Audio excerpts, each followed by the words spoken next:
Let's jump in. This is episode 39. 39! And this happens to be, out of 39 episodes, the first episode we're doing Live! in the same room. Yep, this is me. This is not a stand-in for me. Yeah. Split down I the don't screen. have a twin. The actual myself is here. Wow, man.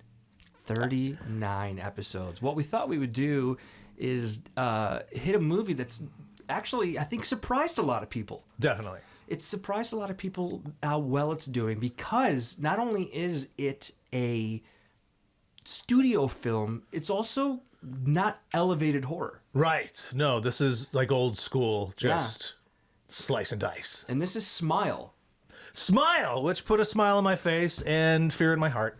Because honestly, I guess it's the #1 earning horror now of the year. That happened this last week, and I'm pretty sure. That makes sense. And we're doing this kind of when it's popped out on VOD, I think, last week. Yeah. So I just saw it. You saw it in the theater. I just saw it on demand.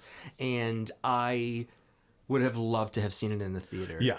Yeah, the theater was a different experience for it. It was impacting. Granted, there was 2 other people in the theater, but let's even just talk the title card when they hit you with the smile, smile, smile, smile, right, with that like intense alert sort of sound. Yeah. Freaked the shit out of me. You know Absolutely. what I mean? It really set a tone right off the bat. But let's talk about the title, because this is originally based on a short film. I heard that. With a similar sort of story where there's this girl who's having reoccurring nightmares, and she tries to get her therapist to help. And then Paramount went to, who's our director? Parker Finn. Yeah. And we're like, we're going to give you that money to make this into a feature. And I'm glad they did. Yeah. And I'm glad that apparently the star of the short is that first girl we see. I saw that. With the smile. The patient of our main character who commits suicide and basically sets things into motion. Yes. Yeah. She was the I want to star. see the short now. I mean, know. I thought she was really interesting. I don't know why she didn't have Sosie Bacon's. You think it was just name? Yeah. I think having Sosie Bacon, who has had some success in other films, having a star, I mean, probably is a little bit more for the studio. They probably felt a lot better. But I love that the director threw her in there still. Yeah, Nana was a good part. And honestly, I'll hit you with that was the scariest smile for me. Absolutely. Because there's multiple smiles in it, but sometimes when they're trying to be scary with their smiles, some people don't pull it off. I agree. And I'm not scared by the smiley face, but she was the best. She was. She had the scariest smile for me. But I was looking it up. There's over 186 entries on IMDb that have smile in the title. Really? Why do you think could they have gone any other direction? Could they have named it after the short? Do you think it's just because smile has that punch? Granted, can you think of any off the top of your head? No, but here I think you've got a studio, and I'm pretty sure this was, you said Paramount? Yes. I think Paramount was behind Jordan Peele's films, and I think they see success in these single title Nope. Yeah, no, I mean, it does make sense. But interestingly, when I was kind of cruising through these Smile movies, other Smile movies, a lot of them are horror, too. I mean, there's one that sounds kind of interesting, didn't have good reviews, about a camera that some war correspondent had caught so many horrific images, and then this group of teens or whatever come across that camera, and when they get their picture taken, they gonna die. And I think, what's interesting about that, that may have also been a short film that found success. I think if that's the same film, I think it was originally called Polaroid. But I could be wrong. That's a good premise. Really interesting. It's a good premise. And then there's some 1977 Smile, which is about a beauty pageant in Texas. It just like runs the gamut. There's another like really dramatic one about a facial deformity. So essentially this character it's a drama, I think, from China. The character can't smile, but this is, I think, going to be the smile that people remember. It's claiming that word, despite the 186 entries. I just found that so interesting. That absolutely that is. And you know what? I think I bet that all just came down to marketing, because Smile had one of the best in recent years campaigns that I have seen since maybe like the Blair Witch. Okay. Okay, I didn't see any of that. I did. I missed it. So tell me what they did. So and now that I'm thinking of it, I'm wondering if this was. Did they get the actor from the short film to do this also? Because in my head, I'm almost picturing her doing this. They had an actor sitting behind home plate at some of the major league like playoff games that this woman was just staring dead into the camera, just smiling behind home plate. It's brilliant. That is smart, yeah. Because the next day it was everywhere, and if you didn't know that it was for a movie, it still like pulled you in. The You're poor like, what's going pitcher, you know what I mean? He's thinking this. I know. She's looking right there. You kind of think you have to give a heads up to the pitcher, like, oh yeah, we've got an actor sitting behind home plate that's going to scare the shit out of you. I only looked at one poster, the one that they have on IMDb, but I got beef with it, honestly. It has the girl that is from the short, but she's in a body bag, just her face popping out of the body bag. So it kind of spoils the fact that she bites the dust. I honestly think that's marketing. Obviously, it can make or break a movie, but it can ruin it from the get-go. Yeah, I didn't. That just bothered me. But that thing at the baseball game sounds amazing. So very smart, very risky. People could have. Yeah. I'm not gonna lie to you. When this movie first came out and I saw the trailer, I was thinking, yeah, big studio horror film coming out right around Halloween. Okay. It also felt like a really early 2000s type of a horror movie, you know? Yeah. I think that's what I liked about it. I actually was kind of caught by the trailer. It made me really excited to go see it in the theater, and I'm glad I did. You know what?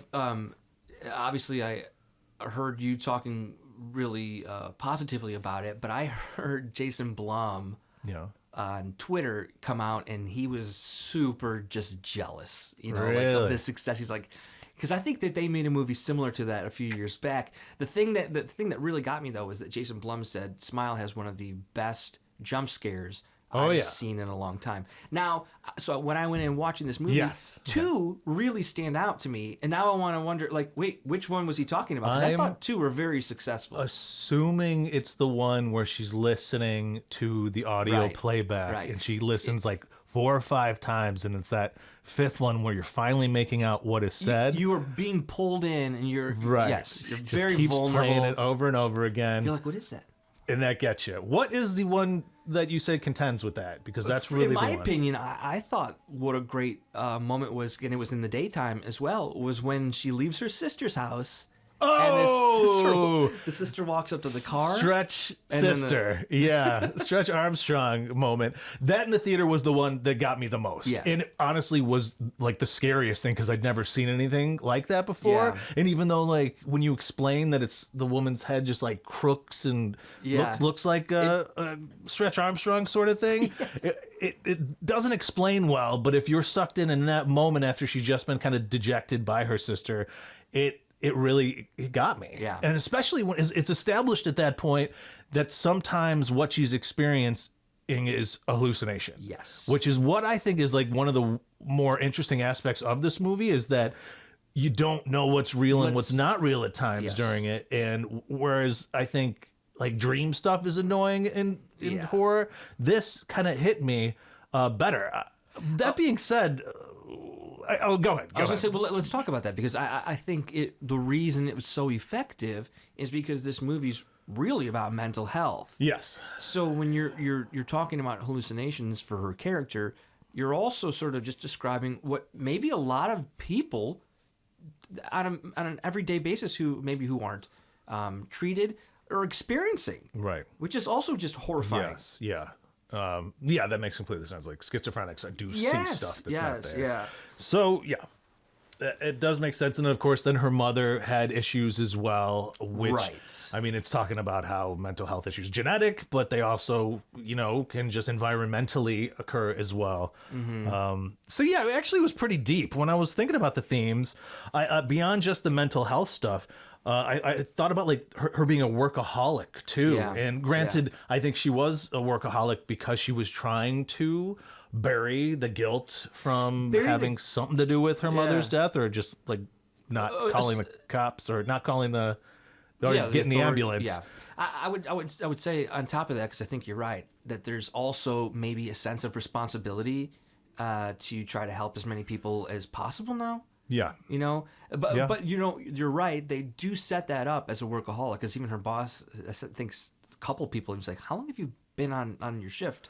Right. And they send her home, and she comes back to get that call that leads to the horror show. Right, which that moment is so instrumental now. Like when you look at it, like she closed her door, probably made it 10 feet, and goes back because she's a workaholic. Is what ultimately. Yeah, exactly. The other big theme, I think this is a timely movie because of the mental health issues associated with social media platforms like an Instagram, where especially teenage girls are seeing people at their best, right? When they're smiling at you while you're doing nothing but scrolling through your phone, sort of thing. And, you know, usually it's not quality time, in my opinion, just scrolling through Insta, and can lead to the depressive states of people seeing other people smiling while you're there doing jack. I mean, there's a reason that in our society we refer to that as doom scrolling. Yeah, exactly. You know, you were just caught in this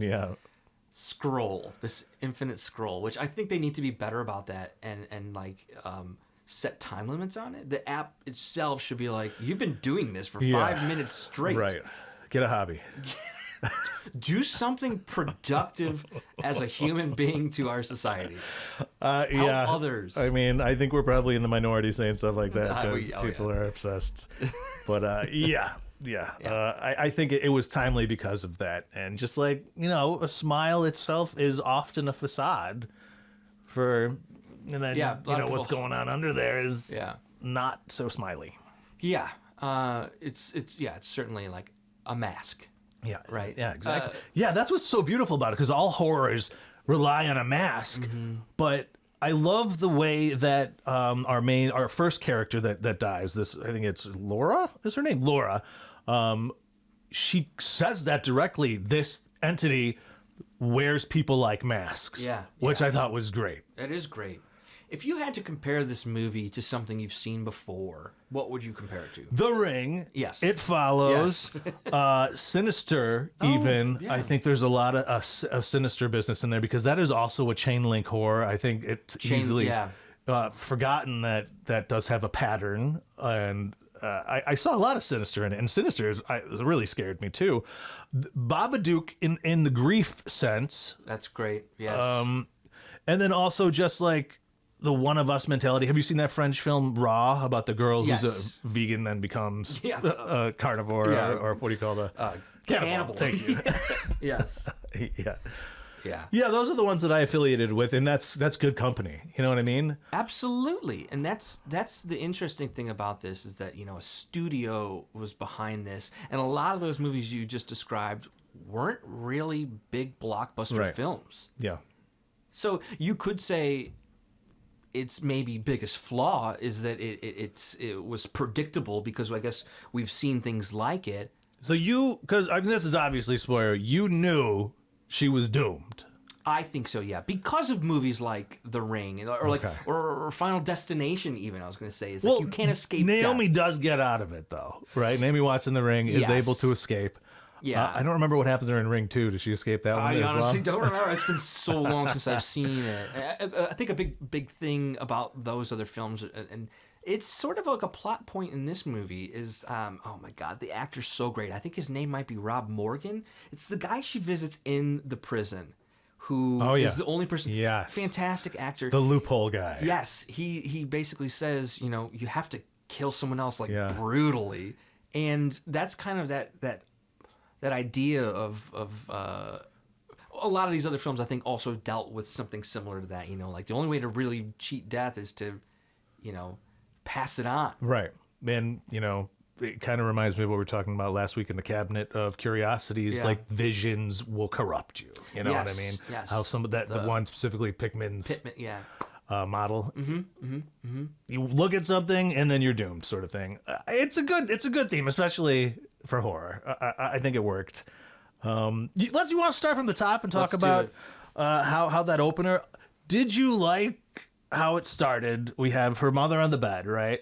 and her as a young kid. I didn't have any context for it, and I really wasn't sure that was her mother. At first, I thought it was her. That's exactly what I was going to say. It really confused me at the top. It took too long for me to figure out that was the mother.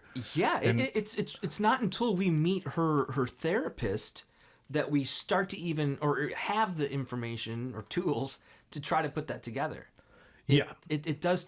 Here's the thing: is it works eventually, right? Although it is kind of like messy at the time. I think so. I think it progressively got better. This movie. Yes. Didn't start on the strongest note, but we obviously really liked it. Then we moved from that sort of nightmare sequence about her mother, who ultimately died via addiction issues and depression issues, to Carl. Yeah.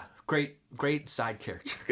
Yes. At first, I was a little worried that it was just. I was a little worried because this guy is kind of like mumbling himself. I'm going to die. You're going to die. Everyone's going to die. You're going to die. I'm going to die. Overnight, it went on a little too long for me, and I was a little concerned about the direction again then. But he's used so much afterwards, and that has such a great payoff. Yeah. When he's in her face saying, "You're gonna die. You're gonna die," and then when that turns out to be another hallucination as well. Then I looked back on it more fondly, but I got nervous at the top. I was like, "Oh, maybe this is gonna be too campy for me." Or just did we just figure out exactly what happens?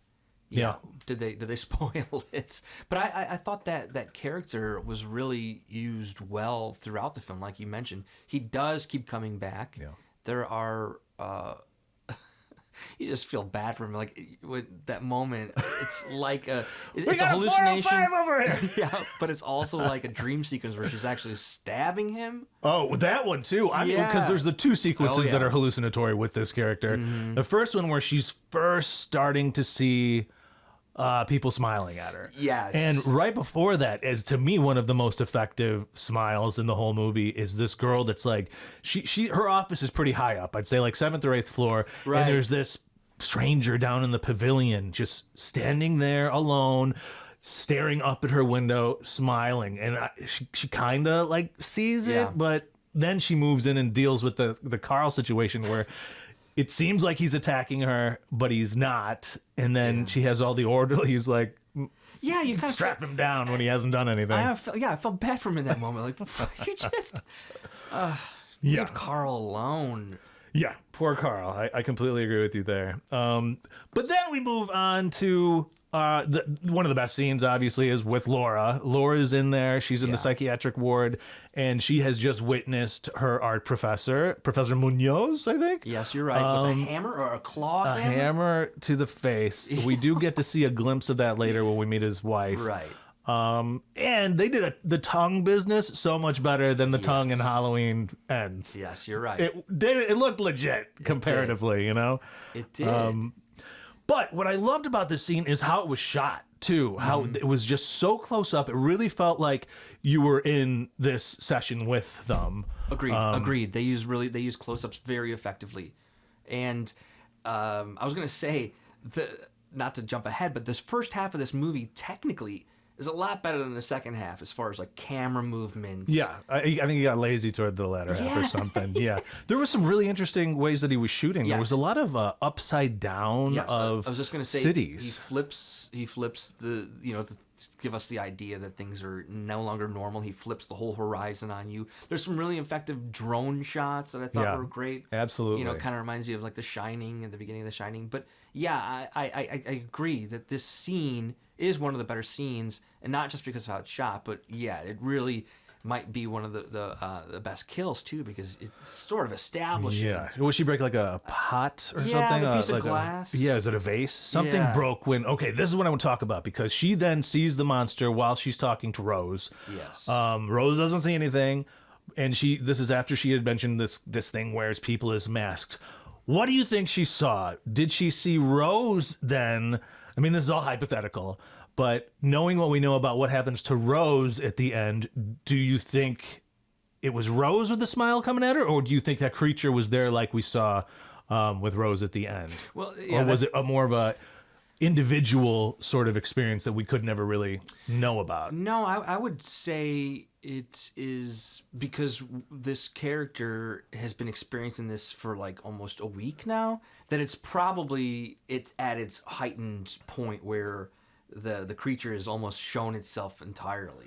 Because do you agree that thing that we see with all the smiles on it is how it looks? Yes. It wasn't just looking that way for Rose at the end. No. That's its true form. Correct. Because it can take other forms. Right. You know, so I think this was its true form, and I think it was like... And other corporeal forms, too. It's not like ghostly. Right. Because when she's a mother, she actually hugs Rose. I mean, there's a tactileness to that for sure.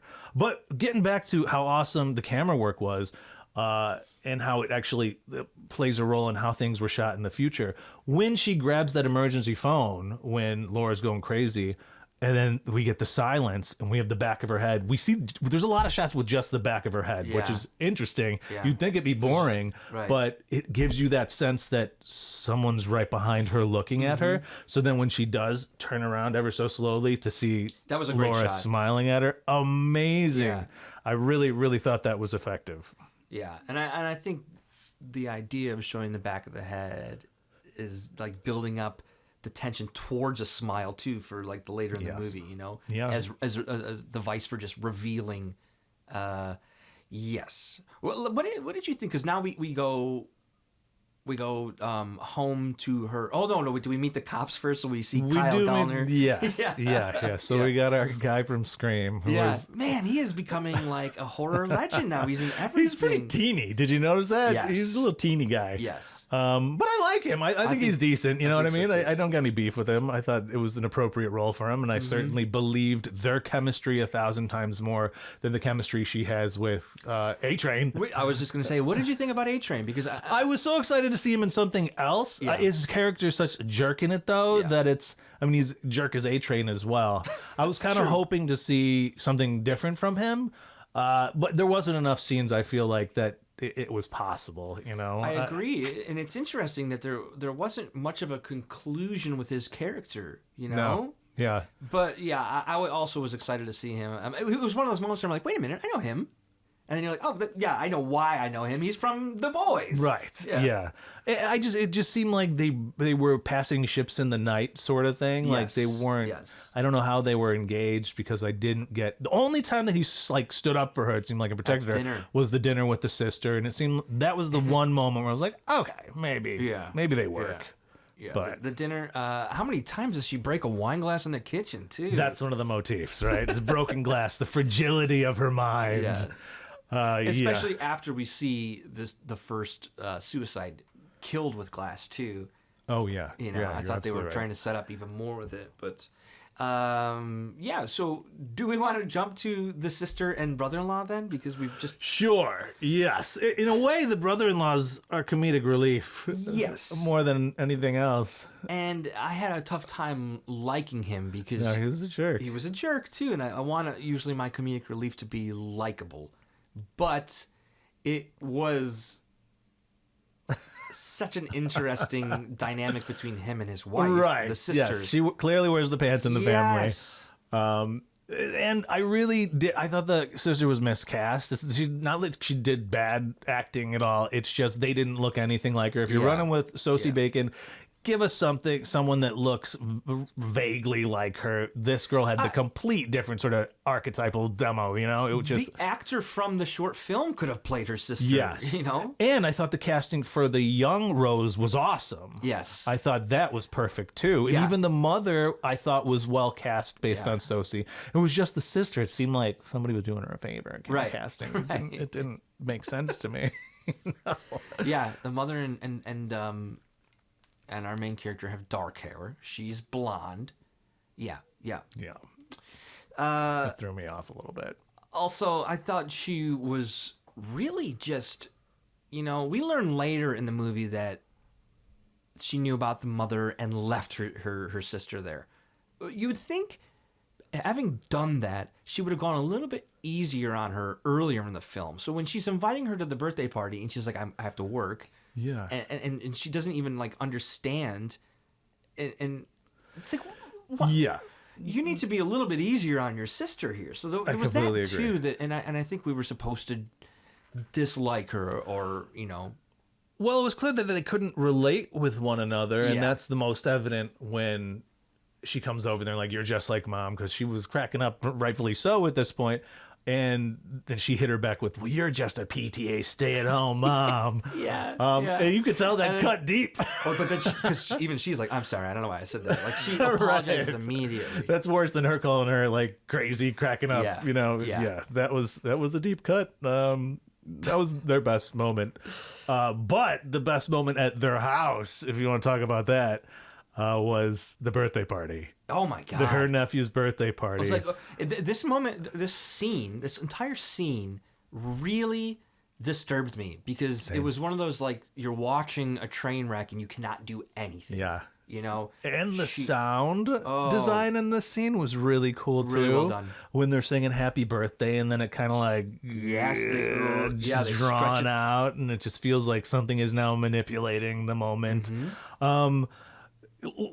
So she rides a train for her nephew, as the mother requested her to do, and the kids opening it, and instead it's Mr. Mustache. Mustache. Mr. Mustache. Which do you think? I don't think it was a coincidence that the cat's name was Mustache, which is essentially like above the smile. It's smile adjacent. Yeah, it's an upside down smile. But the way that the kid pulled it up by the scruff of the neck, and everyone's just horrified. Kid, don't show everybody that. Yeah, I wanted to talk about this kid because they gave him a little more juice in it than I would have thought they would, because when she is dejected by her sister, and when she does deal with that crooked neck scene, and then she's just screaming in the car like looking crazy, you see then a shot of the nephew looking out the window at her. Yeah. I didn't expect that. I was going to ask later about this, but what would they do? Could they run with him in the future? A sequel? I don't know why they did that, because I don't necessarily want to watch Joel's Smile 2. Because we know at the end, obviously, Joel now is the one that's cursed. I think he'll just kill someone and get out of it. Yeah. Right. Yeah. Really he's easily. a cop. He can get away with it. Kill but he's got to find somebody to traumatize. That's the hard part. And that's the part that I find interesting, because when we're talking about this mental health stuff, it is usually associated with people that are close to you, that you're dealing with it. But to traumatize a complete stranger, that is impacting. I thought that was a really interesting. At first, in that moment, I was really just appreciating that long, like, extreme zoom out, which felt very like 1970s, where you're in her car and then like you zoom all the way out, and I was like, this is a cool shot. And then I'm like, oh no, we're going back into the house and the little boy's standing there. Yeah, it was very interesting because there was no payoff for that. He's traumatized. I just think they're trying to just make it very clear this kid's messed up now. Yes. Because of his aunt. Yes. Because of a family member. Yeah. I like that they added that in. I felt like most of the characters were pretty, well-rounded and fleshed out. Did any feel stock to you? Like, I know you didn't like the brother and sister-in-law, or the sister and brother-in-law, but... What about the, in your opinion, the therapist role? Okay, this actress I love. I thought first of all, she's Calamity Jane from Deadwood. That's right. I thought she was great. I almost wanted. I mean, she has that really great scene where she's there, and then she gets the phone call, and that was a fun scene. I just don't know, like. There was just weird things about it. Like, yes, she even admits to, although it's not her, bombarding her. Like, she should not have come over. She should have let her patient come to see her. But I don't think we're supposed to like her, because when she shows up at first, she should have taken Rose more seriously. Oh, absolutely. Rose would not have asked for that medication for fun, because she was looking for some like anti-hallucinatory, anti-anxiety, and the doctor refused it. Yeah, and she's not just a normal patient. She herself is a doctor herself. Right. And a doctor asking another doctor for something like that, it's not like it's Valium or something. It's something that is it just, you don't like her from the start. And then she's invited over by the boyfriend, who at this point has essentially said, "You're crazy. You're seeing ghosts." Yeah, it's not a ghost. It's an entity. Yeah. There was some really great moments, though, between Rose and her fiance, from Rose's point of view, where she's apologizing for everything. I know, yeah. She was like, Right. she says something and she's like, "I'm sorry." Yeah. Which I thought was really great, and like, it felt very real. The scene in the car was good. Yeah, where someone's asking for help. I think that's another running thread, is people asking for help and the other person not listening. Yes. They're just ignored because it's too much of a burden for that person to actually hear what they're being told. Like a ghost story. Yeah, they brush it off, kind of like she was starting to brush off Laura at first. Yeah. So I feel like she kind of got her comeuppance in a way for that. But yeah, going back to Robin Weigert is the actress's name. She's also been in American Horror Story and Castle Rock, so she's kind of a horror girl at this point. Is. She's moved from the Western to the horror. And I liked her, but she is an example of one of the smiles that I didn't buy. Yeah. I love the scene where suddenly you realize that she's the entity. But I think I didn't like her walking on the couch. It just felt weird. I thought you had a really great build up, and then it didn't have that release of like that was another great scare. Because it wasn't that great of a scare. And this is another thing that kind of bothered me. Up until then, we hadn't heard the being speak.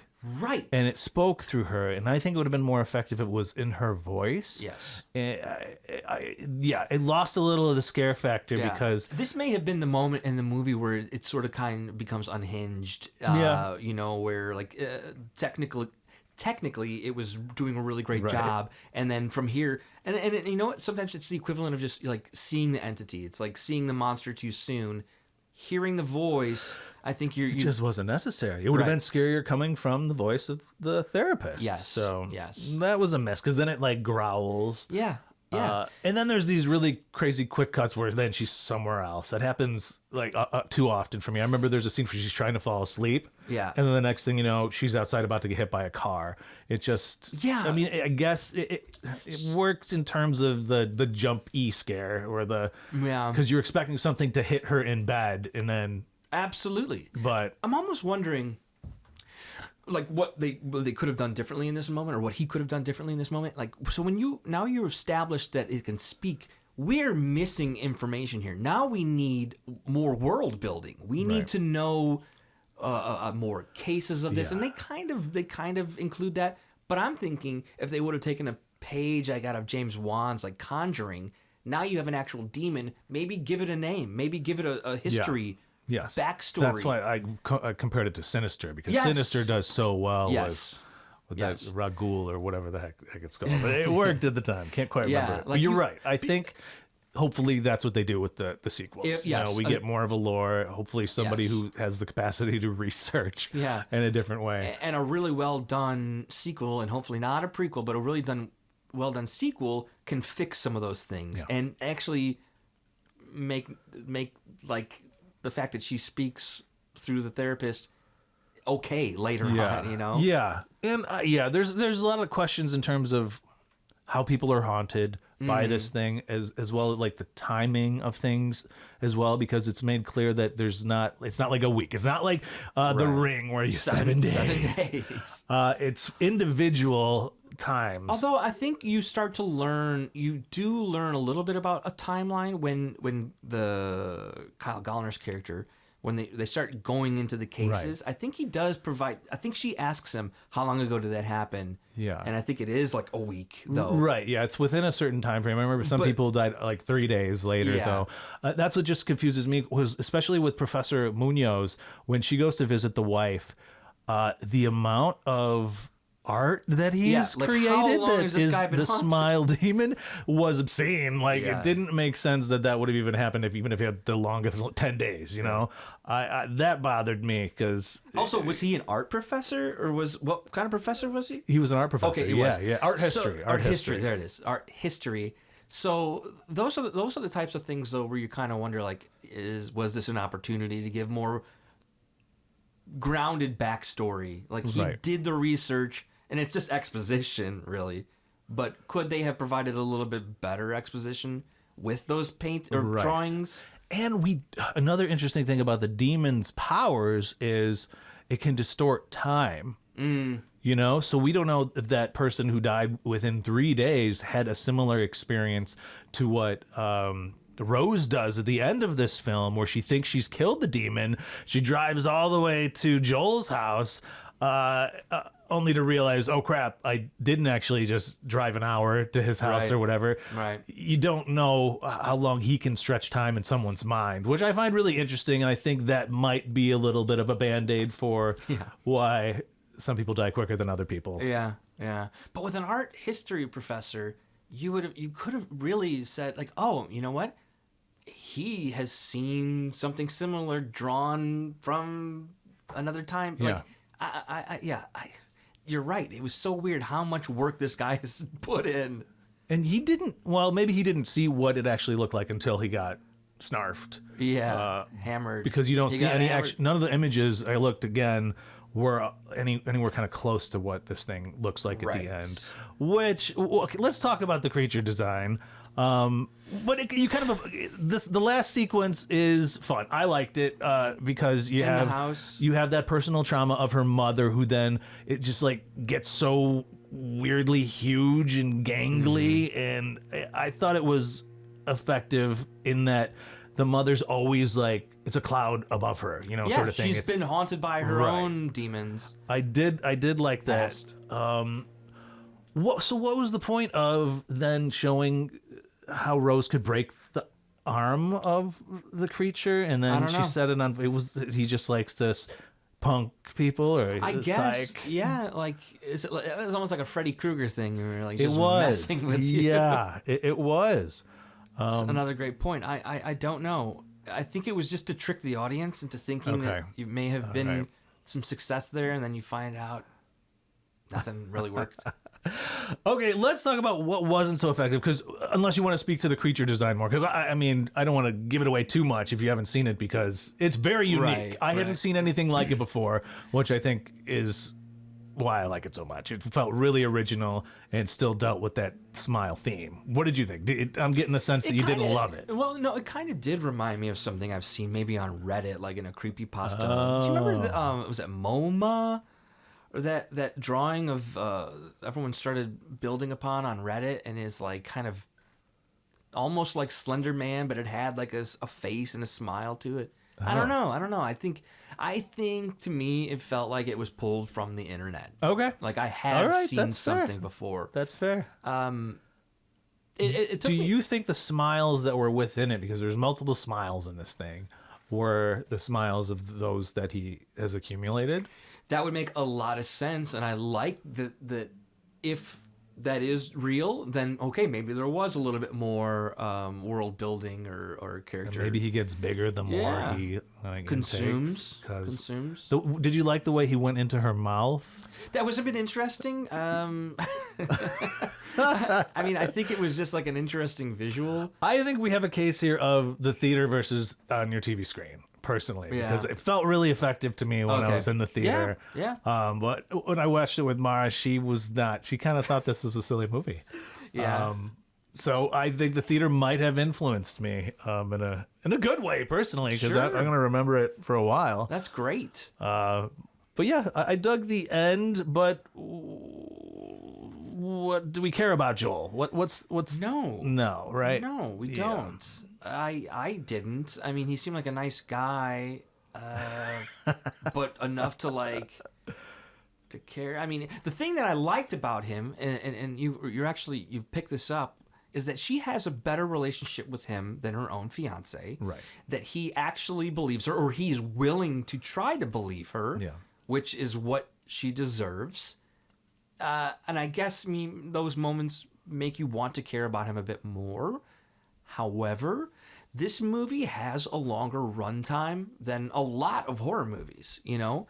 Was it 155? Something like that. 155? Yeah, you know, like a horror movie really kind of falls in closer to like a comedy, like an hour and 20, you know? Right, yeah. So, I mean, there's that really great scene where he runs out and you're like, what is he doing here? How did he know that she was pulled up in this parking lot? And then it turns out to be her going in there to stab him, like that was a hallucination. And then he really was out there, right? Yeah, right. And she was carrying around this knife that bothered me. You see this butcher knife she was using? Yes. Maybe I'm not familiar with knives with the dimples at the top. Is that a thing? Yes, it is. It just looks like a toy. Fancy butcher's knife, I think, that you can buy with from dimples like Japan. All right. But the thing I didn't like about it is that it was like, this is a horror movie cliche, and we just saw this in Halloween, you know? Yeah. It's like, right. Find something Use else. something else. I completely agree. And I didn't love that she died of fire either. I felt like she could have had a better death. Agreed. She had kind of a weak one. Agreed. But I like that actress, despite the nepotism involved with her being in this movie. I had seen her in Here and Now, which was a short-lived show that was really good with Tim Robbins and Holly Hunter. Yeah, I had heard about it. She's good in that. And then she was really good in Mayor of Easttown. Yes. Yeah, she's really good in that. Yes. Where she's kind of not, she's similarly dealing with trauma. And addiction and stuff. Yeah. So, yeah, I mean, to me, I think it's worth a look. Here's what I'll say about it. I enjoyed it. It was better than it should have been. Right. You know, because it's a Hollywood studio horror movie, which is what we need more of. Right. Here's the thing. I love our quote-unquote elevated horror. Love it. Elevated. It sounded like you said elevator horror, but there should be more elevator horror too. You know, we go much. I mean, there's that really great one about M. Night Shyamalan. He put a movie in an elevator. Oh, really? Yeah. Okay, I haven't seen that one. No, elevated horror is great, but we need that balance. We need these big franchise films like we had in the early 2000s, like your Final Destinations, and I'll say it. Original. I mean, it may have felt like you've seen it before. It may have felt like it follows, but it wasn't. And it wasn't like a sequel. And I really hope that they can franchise it out because it took itself seriously, yes, too. Even though it was, big bucks. Well made. It was, I think so. There's some really interesting cinematography in it. Yeah, alone. yeah. So it takes the opportunity to shoot the characters, most often Rose, in spots where it feels like she's being watched. It's like we're that entity. Yeah. We're the ones judging her in a weird way. One example is when she's opening the fridge. I remember the way it felt like you were judging her. Similarly, in the toy store, it's kind of this weird angle from the bottom, like you're spying on her. I liked what he did with us, the audience, and visually. Yeah, there's some great camera stuff in there. Yeah. Hell yeah. Yeah, I definitely think you should check it out. And we're going to be back after the Thanksgiving holiday. Yes, short little holiday break. We'll be back in December for some really fun Christmas horror or holiday horror. For the big 40th, baby. That's right. Episode 40 is coming up. And you're still 40, right? I'm 41 years old. Oh, you geezer. Blew it. I blew it. Well, you'll enjoy episode 41 more than I will. I'm going to enjoy 40 as the 40-year-old. But yeah, until then, people, stay alive.